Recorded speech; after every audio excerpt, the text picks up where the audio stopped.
300 days. 300 days not knowing if and when we will see him again. 300 days of worry. 300 days of our children missing him. 300 days of sadness and fear. 300 days of waking up to bad news after bad news after bad news. For him, 300 days of no freedom. 300 days denied basic human rights. 300 days in a tiny cell. No windows, no pillow, no way to tell time. Minimal human interaction, no nothing. Today marks 300 days of Khaled unlawful detainment. My name is Sarah, as Nadia mentioned. I'm the mother of 4 wonderful kids. Let me introduce my children to you. My eldest, Abdurrahman, is 8 years old. We have Amina, she's 6. Fatima is 4.5. And our baby is Tahrir. She's 1.5, who we named after Tahrir Square after the revolution. And when people speak to her father, even now, and tell him, I think it's about time to change her name, he says, no, she will grow up in a land of liberation, which is the meaning of her name. This is my family story. Today I'm here to share it with you. A story that's really one among thousands of horrific stories, but unique in its own way. A story of oppression, injustice, fear, and tyranny. But it's also a story of hope and optimism for the future. Let me tell you a little bit about my family. Let me share with you my story. I was born and raised in Mississauga, Ontario. Khaled and I met on a sidewalk in front of the second Cub at the University of Toronto, in Toronto, while we were both doing our Masters in Engineering. Khaled was an activist, he was an advocate of human rights, and he had really huge dreams since then.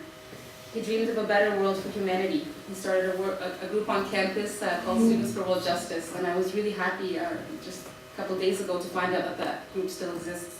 He also started OSP, Orphan Sponsorship Program, which sponsors orphans all over the world, and I was really happy to see that they're now sponsoring, students at University of Toronto are now sponsoring over 120 orphans yearly. He left an imprint on all of those who met him. He was also like a sponge that really absorbed all the concepts of freedom, democracy, tolerance, and all the things that were so foreign to that day Egypt.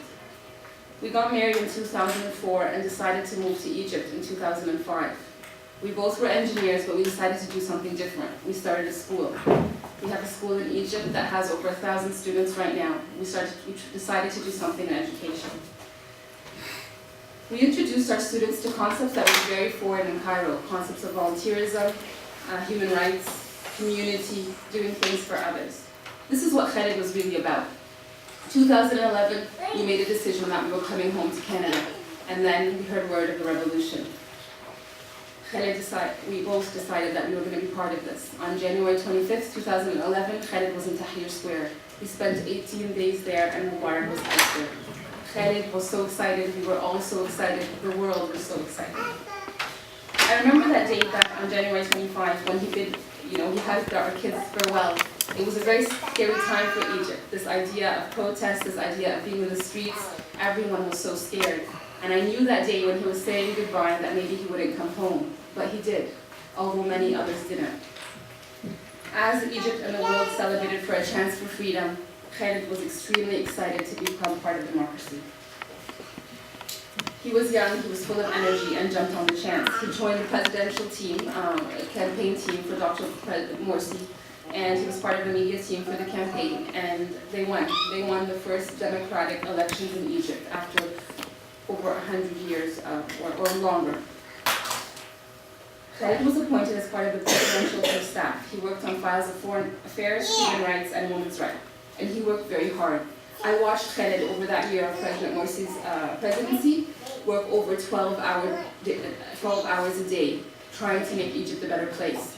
I was so happy last week I met someone from Human Rights Watch, and the first thing that person said to me was, I want you to thank Khaled because he was one of the few people in Egypt. He was actually the first person in Egypt that allowed Human Rights Watch to come into the presidency and begin doing work freely in Egypt. So I really feel it's important for us to mention that. July 3rd came about, the world was watching. General Sisi announced the coup at 7 o'clock. and that was when our world came to a stop. It was Khaled's birthday. He turned 34 last July 3rd. Abdurrahman sent him an email saying, "Happy birthday, Baba, I'm waiting for you to come home." And he did not come home. I lost contact with him right at the time that the coup was announced. We spent almost 2 months not knowing anything about him. He was detained along with the president and 8 other presidential aides that day. We had no idea where they were. We had no idea if they were alive. We had no idea about anything. They were not part of any system. No one made any announcements. We didn't know who to talk to about anything. We just used to get a few phone calls, random phone calls, every couple of days, never knowing when they'd come, just to say that he's alive, and him asking about myself and the children. My children ask me about their father, and they continue to ask about him. Their eyes are full of sadness, confusion, as they remember their father and how he used to tell them that he's fixing Egypt, making their home a better place. I struggled and continue to struggle to look back in their eyes and explain to them the concept of injustice and oppression. I really do not want them to lose hope in humanity. For the last 300 days, I have awakened to bad news after bad news after bad news. I have continued to live the worst case scenario. News of death of friends, imprisonment, harassment, corruption, lies, threats, and the list goes on. Our family has been subjected to continuous targeting. Khaled's elderly father was arrested 5 months ago, over 5 months ago, for absolutely, we have no idea till today why he was arrested. He has yet to be charged. He suffered a heart attack last month in prison, and he remains there. Our lives have been torn apart, and we are just one example of over 22,000 political prisoners in Egypt. I meet families on my, lines up into our prison, and I'll tell you a little bit about that. And I hear horrific stories over and over and over. It's important to mention that Human Rights Watch and Amnesty International and the UN have all documented Khaled's detainment as an enforced disappearance incommunicado, and that he needs to be released immediately. So Khaled remained in a military facility for 3 months, and it was early December when I decided that I could not remain quiet any longer. People kept telling me, stay quiet and he might be released, stay quiet and he might be released, but I just couldn't stay home and watch my kids suffer and just leave it at that. So early December, I met with Human Rights Watch, and they published a report that Khaled and 5 others were political prisoners and that were not accounted for. December 17th, Khaled was blindfolded, led at gunpoint, and taken to Torah prison from the military compound that he was in. We were now part of the legal system, at least a prison system. He was a number. When he was initially moved to Torah, I had no idea where he was. Those must have been the few scariest days of my life. I had no idea what was going on with him. I didn't know where he was until I received 2 weeks later a torn piece of paper bag from him, my first signal that he was alive. And I'm going to stop now and read it to you so that Khaled himself can continue the story.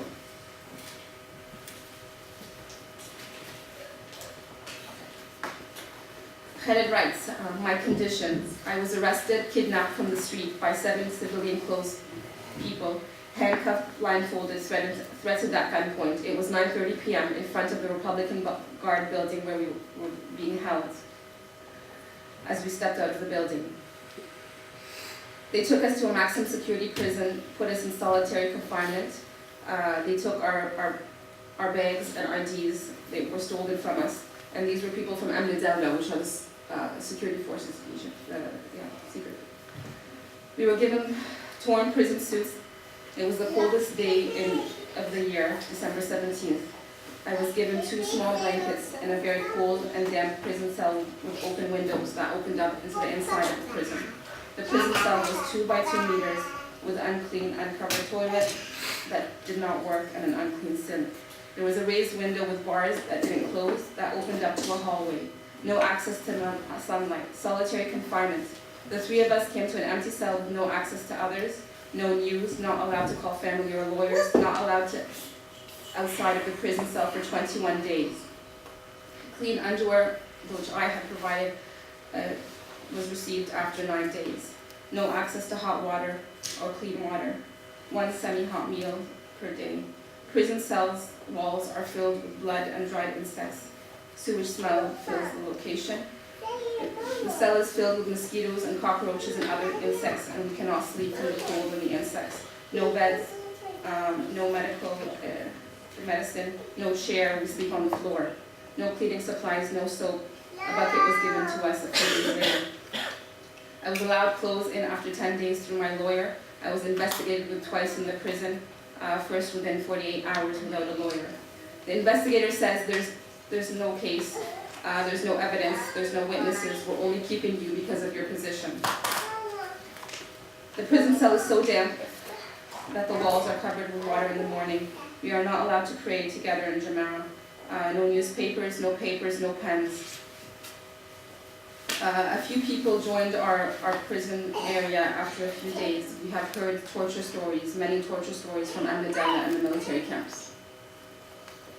So that was the first time I heard from Khaled through this paper that I received from someone. The last 3 months have continued in this manner. It didn't get much better from that. Access to lawyers only after 1 month. Our prison visits are every 3 weeks about, and we visit a location that was just built the week Khaled was taken. It's from behind the glass wall, glass window, and our visitations are recorded, and there's a prison official standing behind us. My children had no physical contact with their father. Tahrir, when she saw her father, she did not recognize him. She's 1.5. It was very heartbreaking for all of us. I woke up again this morning to hear another number, 683. 683 death sentences. This, all of us heard the news of the 529 a few weeks ago, and the world was shocked. They said, what kind of kangaroo courts can do these? His father, he spent 9 months in denial, and he looked at that reporter and said to him, infinity, and he walked away. I also caught Fatima speaking on her pretend phone a couple of days ago, my 4.5-year-old, pretending she was talking to the men in prison and asking him if she can see her father. Because she used to beg them, can I just hug my dad? And he would look at her and say next time. So she would come and she heard next time, she would say, well, he said next year I can hug my dad. And that's how she interpreted the situation. I asked the international community, what crime has my family done to be ignored? What crime has Egypt done to be left in suffering, oppression, and to be forgotten like this? I am a Canadian. My children are Canadian. We are a Canadian family. I asked my Canadian government, what crime have my children done to deserve this? What crime has my husband done? Is he being punished for believing in Canada's values, dreaming of democracy in Egypt that he so loved and cherished when he was in Canada? Since I have come to Canada, I must say that I have regained a little bit of hope in humanity. I have received so much support from my friends, family, and people that I don't even know. I look forward to the Canadian government, as many MPs have already, contacted me, to put their hands in mine and help me in this fight for justice. I will close off with a few words that I received from Khaled yesterday. Yesterday, Khaled was on Saturday, he was at the prosecutor's office. He was renewed again for 15 days. Every 15 days his detention is renewed. This happens, and this is for the fifth, this is for 5 months now. Every 15 days he's renewed. So I just received this message from him. He says, please convey this message to my friends. I feel forever indebted to all of my friends. They contributed to my development. They simply helped me be who I am, more so to what they are doing now, supporting my cause and standing by my family by words that shall reach all ears, actions that will accumulate one over the other, big or small, to rock the boats that will set me free, by the prayers from the heart that reaches God Almighty without barriers and does wonders. I will give you some examples of these prayers, how these prayers have reached me. On a very hot day like today, when one gentle breeze passes, I feel that God has answered one of these prayers. When we suddenly receive permission to take a 5-minute shower after 50 hours of total lockup and solitary confinement, I feel that another prayer has been answered. When my heart aches, forcing a few tears out, remembering my wife, children, and parents, and I feel a gentle pat over my heart that comforts me, I feel certain that another prayer was answered, and so on. I feel those blessings, and I send a prayer back to all of you. Please keep the prayers going. As you can see, they are needed. God willing, we will meet soon. Khaled. Thank you.